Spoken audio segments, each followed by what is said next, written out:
Seems like we've been talking about inflation and the impacts of it on you, on businesses. What about on the logistics industry? And not just the impacts of inflation, but what about regulation on truckers? And what's going on over in California? Could we possibly see that here in Illinois? I talked to Don Schaefer with the Midwest Truckers Association earlier this week. Here's some of that conversation, and in particular, his thoughts on another round of increased and accelerated prices for fuel, from diesel to all fuel types. Fuel oil up is like 98 point some odd percent. That's wild. But overall, fuel prices have increased over the past 12 months by well over 50%. So how's that impacting the trucking industry? Here's Don Schaefer.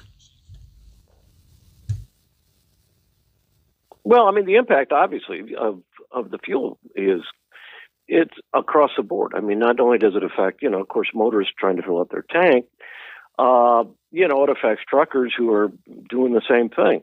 A truck gets 6 miles to the gallon, a car gets 25, maybe more.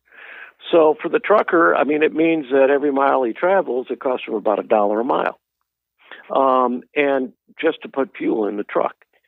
And so people are sitting there going, well, if, the price of this is going up, the price of that is going up. Remember, most of that stuff is moved by a truck one time or another.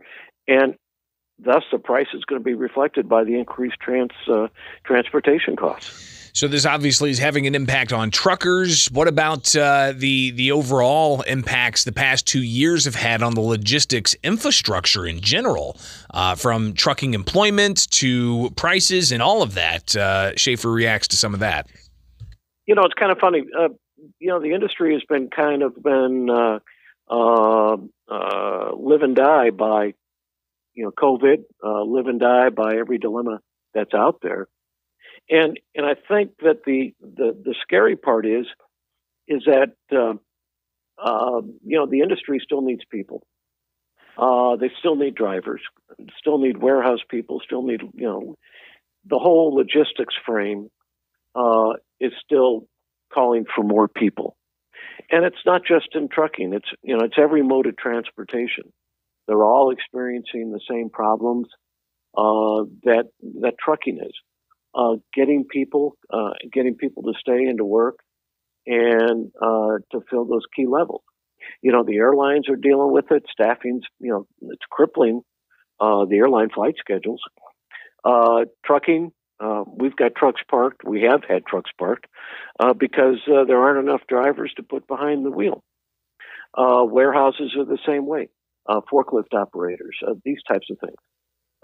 And you're going to deal with this not just here in the United States, but it goes all the way back.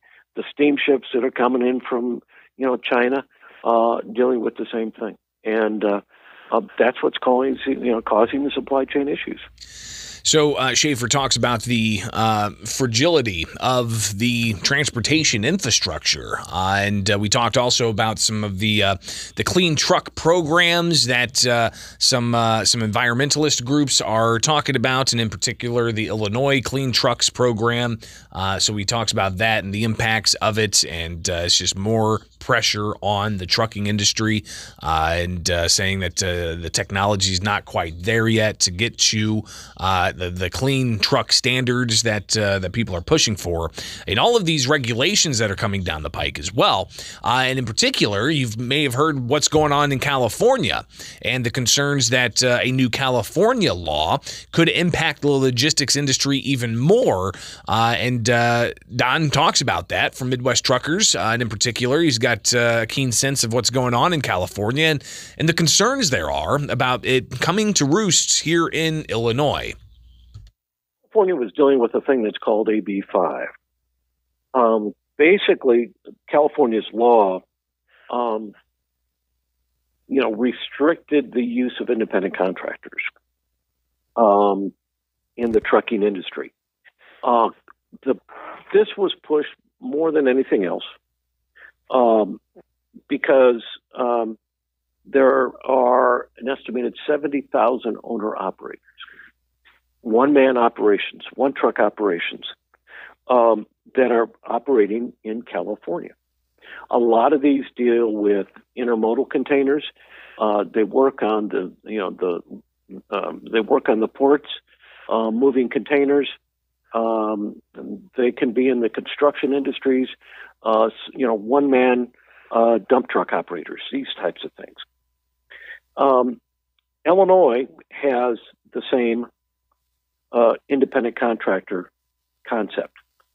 We have a lot of truck operators in the state of Illinois who are one-man operations, and they're free to do what they want. They can haul intermodal containers. They can be a one-man operation, and they can go haul rock, sand, gravel. They can do whatever they want, but they are truly what we call independent contractors. What happened in California was that there'd been a lot of pressure. The unions put a lot of pressure on the legislature there to do away with these one-man operations because they wanted them to, number one, have to be in a union to operate, and thus they wanted them also to be working in a trucking company situation. Well, they don't have that when they're independent contractors. They're their own person. They can do what they want. They can negotiate their rates. They can do anything. There was a challenge to the law. The challenge by the California Trucking Association went all the way to the U.S. Supreme Court. Supreme Court last week said, "No, we aren't going to deal with it." So they remanded it back to the federal courts back in California, which is basically a death knell for any opposition. So ultimately that measure is in place, and we'll see the reverberations in the trucking industry and whether or not similar types of things are going to roost in the state of Illinois. It is Springfield's Morning News. I'm Greg Bishop on 92.7 WMAY, Springfield's News and Talk.